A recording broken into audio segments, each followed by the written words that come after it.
Hi, I'm Ido Vald from the Milab at IDC Herzliya, Israel, and I'm presenting this work on behalf of myself and Dr. Owen Zuckerman. This work revolves around Magnetform. Magnetform is a magnetic actuation shape-change display toolkit. It allows for designers with little technological knowledge to experiment with movement in a variety of soft materials. In the pictorial, we shared the work process and results of two studios' open-ended exploration with the platform. And based on their work, we offered some reflections on two main themes: empowering designers to participate in shape-change exploration, and the developing practice of designing objects with integrated motion. Let me give you some context, tell you about Magnetform, and share some highlights from our experiments and our reflections. In recent years, there's been a growing interest in involving designers in the evolution of shape-changing interfaces. Previous work emphasized the importance of bringing designers on board to test their application's potential. And in recent work, laying out grand challenges in shape-change interface research, the need for developing tools for designers was very apparent. Tools which allow for construction and comparison of forms, help designers develop understanding of dynamic affordances, and expand their competences could help addressing the challenges of designing for temporality, integrating artifacts and interaction, and application and content design. As mentioned before, we were inspired by other toolkits that aim to make shape-change display more accessible for non-technical designers, and other researchers who share interest in soft materials as interfaces, from foam to hair. Actuation of soft materials using magnetic force was used before in other interfaces, and builds an earlier tool history to the actuated workbench, which was a major inspiration for this project from its early prototypes. Based on these, and the rich history of toolkits in HCI, we defined the following design principles for the toolkit. It should be accessible to non-technical designers, generate movement in a wide range of soft materials, and encourage creative exploration. We developed a two-layer system, an actuating layer with 4 robotic arms, each holding a magnet, and a soft material layer, enabling designers to embed magnets in any soft material they wish to explore, with magnets embedded in or attached to the soft material. The material properties affect the nature of the 3D movement. For example, this foam with the slitted lines which guides folding.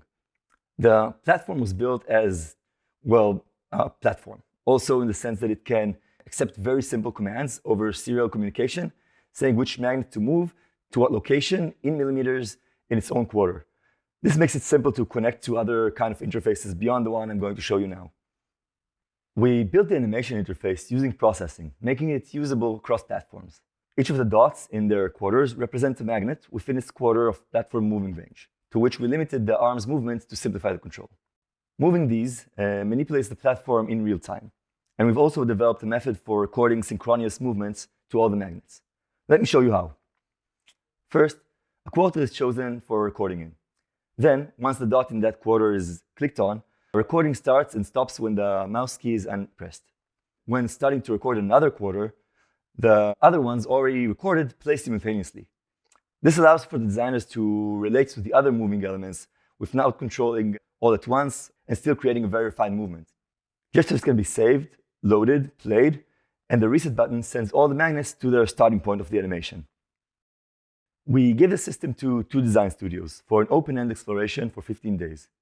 We divide the process into 4 stages: installation, initial exploration with 3 sample materials we provided, the ones you've seen so far actually, their initial independent experimentation period we considered as basic exploration with custom materials, and we marked the advanced exploration stage when they started to shift into systematic and focused process, developing concepts from their basic exploration.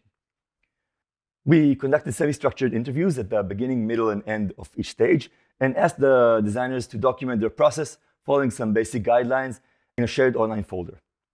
At the end of the process, we had a very diverse set of data, from what we assessed by their documentation to be 1 to 2 hours daily, with some much longer sessions. We analyzed the data and recognized 3 themes of materiality, process and interface of the system, and reflection of the results and future thinking. We gathered the most representative material around these themes and reviewed the 2 studios' work, again, in light of each other's.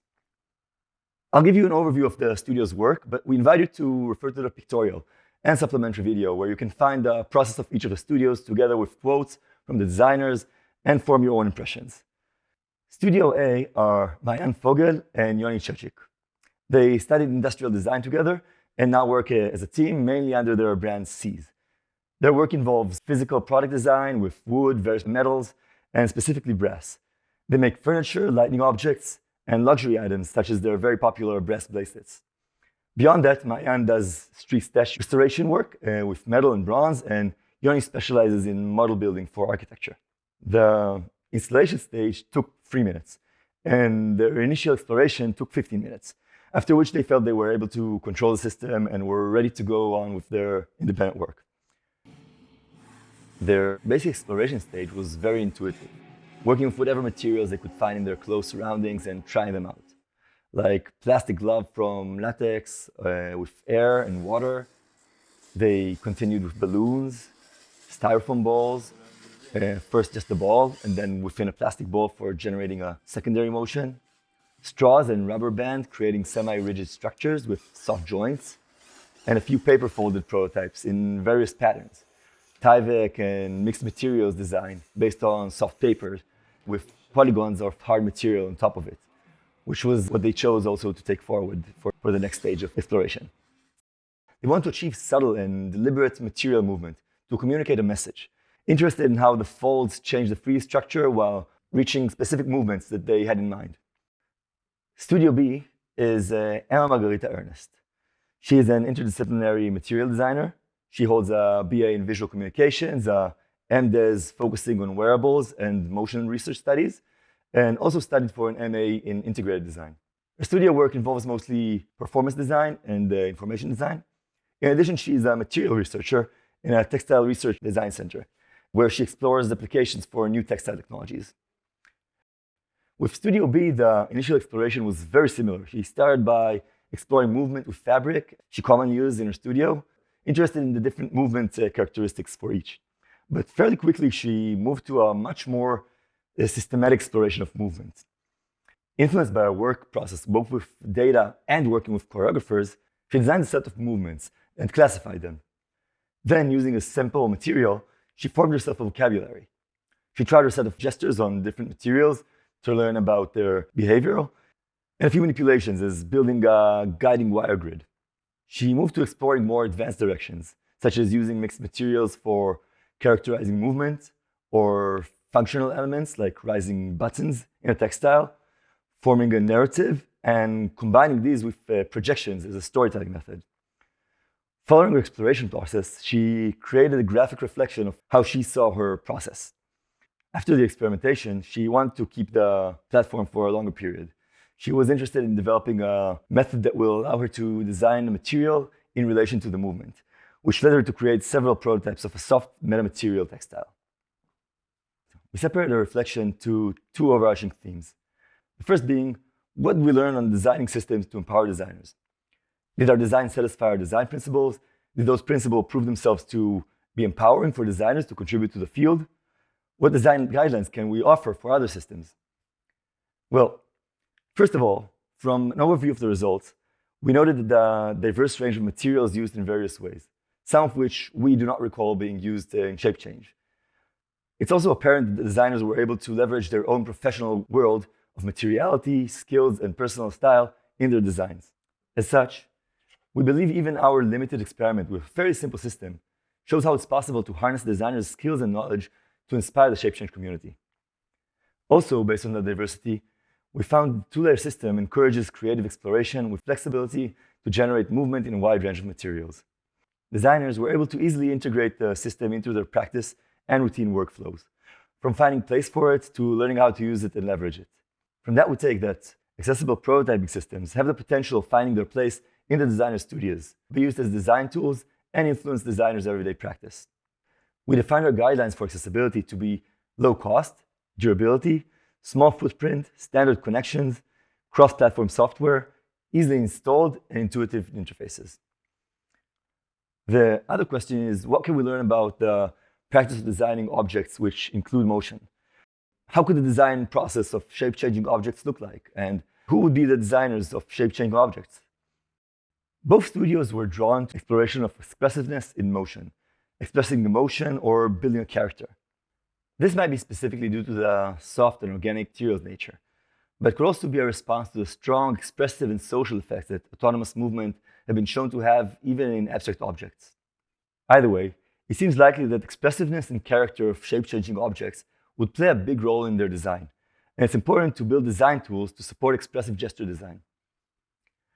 In regards to working with materials and movement, Studio A intertwined the two in their process from day one, while Studio B started by separating the movement from the material and gradually developed the relationship between movement and other elements such as structure and materiality. We would say giving the tools for designing with motion, both in mind and in hand, being able to physically experience and prototype with movement in early stages of the design process can enable creating work where the relationship between material, motion, and expression are tightly bound. We saw how designers' everyday work manifested in their work methods, the objects they decided to make, and how they could see the platform relate to or used in their work, be it architecture or dance or performance. So it seems like there is potential to integrate the system into the designer's everyday practice or influence and inspire it. But clearly a longer experimentation process is needed to reveal how it actually does that. So to conclude, following the results shown in this work, we believe designing tools for material-oriented designers, which follow principles and guidelines such as the ones we presented, could allow designers to use movement and potentially other elements in shape-changing interactions as another material in the design work. This expansion of designers' competences can allow for building on their skills, experience, formal and tested knowledge for making meaningful contributions towards the development of the field of shape change. Thank you for watching.